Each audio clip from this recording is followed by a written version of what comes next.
Si David ay sumigaw sa Diyos na kinikilala siya bilang kanyang tanging kanlungan. I cry to you, O Lord, I say, you are my refuge. Ako'y dumadaing sa iyo, Panginoon. Sabi ko, ikaw ang aking kanlungan. So ganun din dito mga kapatid. Kung nararamdaman natin na tayo parang nag-iisa lang, isigaw natin sa ating Panginoon, Panginoon, ikaw ang aking kanlungan.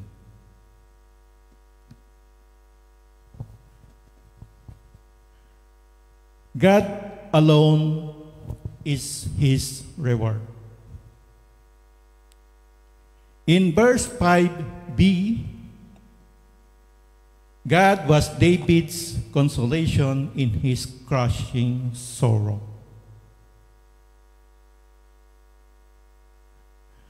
Ang Diyos ang naging aliw ni David sa kanyang dumudurog ng kalungkutan.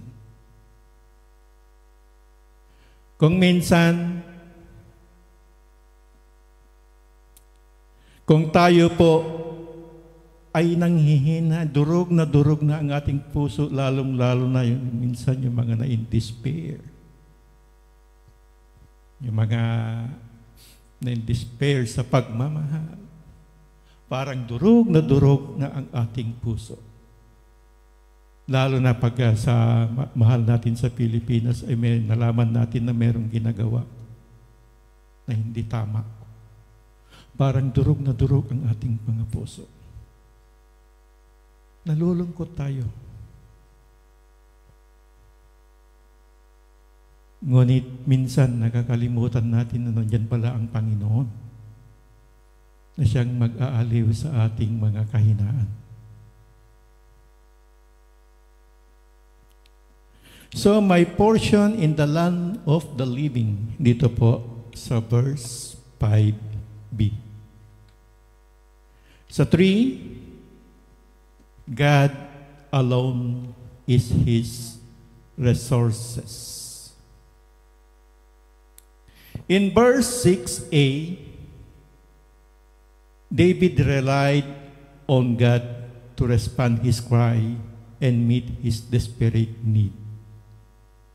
Amen.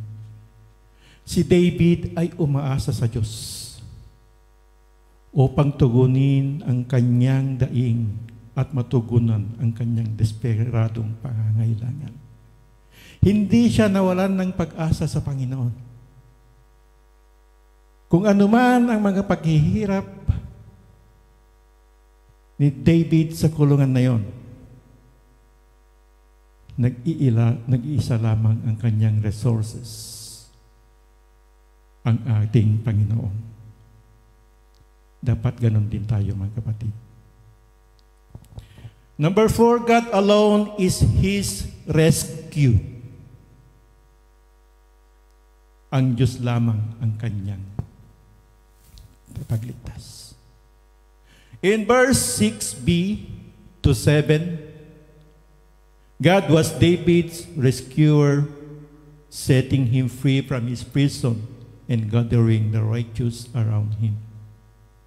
So, ang Diyos ang tagapagligtas ni David, pinalaya siya mula sa kanyang bilangguan at tinitipon ang mga matuwid sa paligid niya. So, rescue me from those who pursue me, for they are too strong for me. Dito po, sa verse 7. Set me free from my prison that I may praise your name. Then the righteous will gather about me because of your goodness to me.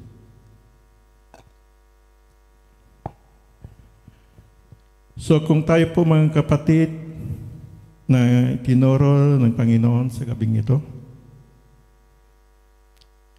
huwag po tayong mag-alala. Anuman kahinaan natin, anuman kabigatan na nararamdaman natin, nandyan ang Panginoon. Umiyak tayo sa Kanya. Ibuhos natin lahat. Kung tayo man po ay nag-iisa, alam ko dito po, marami tayo, hindi pa natin naranasan ang lahat ng mga ito. Ngunit kung tayo po ay nag-iisa, lalong-lalo pa kung dumaan na sa atin yung tinatawag na homesick, nandyan lagi ang Panginoon nagagabay sa atin.